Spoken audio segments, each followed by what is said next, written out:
Hello everyone, this is May 2025 paper. We are going to solve this. So, there are some things you need to know.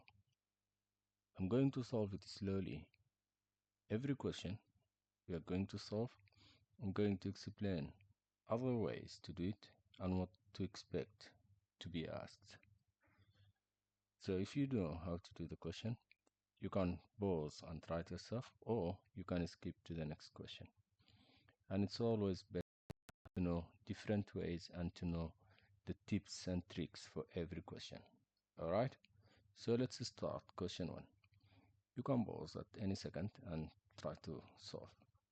Now, to find this least common multiple, there are many ways. When they give you such numbers, the best way is to use the cake method. The cake method works like this.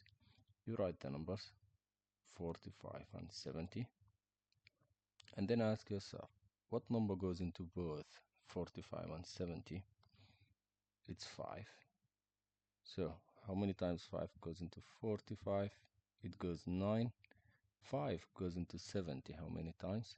10 goes into 74 7 times. So 5 goes into 70 14 times. You can use your calculator. Now, is there any number goes into 9 and 17 other than 1? No, there is no number. So in such case, the least common multiple is going to be multiplying the ones outside, the numbers outside. So the least common multiple is going to be 9 times 5 times 14. So 5 times 9 times 14. And that gives you 630. That's the answer. And that's your 2 marks for this question. Now, they usually also ask you to find the highest common factor or the greatest common factor. It's the same thing. How do you do that? The greatest common factor is you multiply the numbers on the left side here. Now, we just have 5, so the answer is 5. Did you get this? Okay. What if I don't like to use the cake method? I don't want to use the cake method. Is there any other way? Yes, there is. The prime factorization. So again, write your numbers 45 and 70 and do the prime factorization. 45 can be divided into 5 and 9. 5 is a prime number, so let's circle the prime number. Oh, strange looking circle. 9 is not a prime number, so we'll continue dividing. 9 is 3 times 3. So 3 and 3 are prime, so we circle them. Now we do the same for 70. It's 7 times 10. So we circle the prime number. 10 is 2 times 5. 2 and 5 are both prime, so we circle them.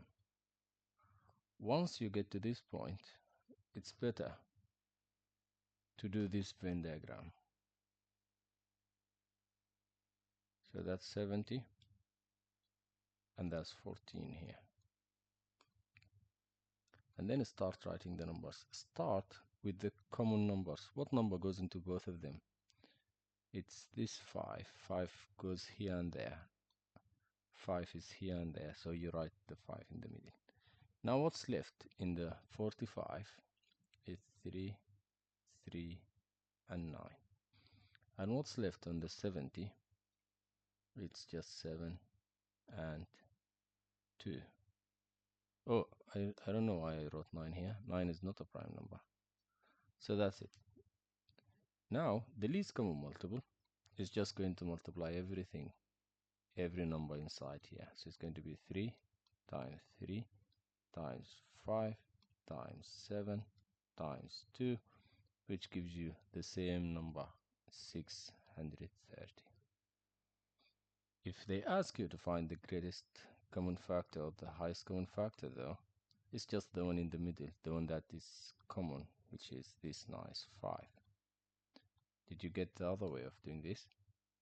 Now you have 2 A's. You are never getting this wrong in the exam, and that's your 2 marks. Now let's go to question 2. This is bounds, upper and lower boundaries. So let's look at the question.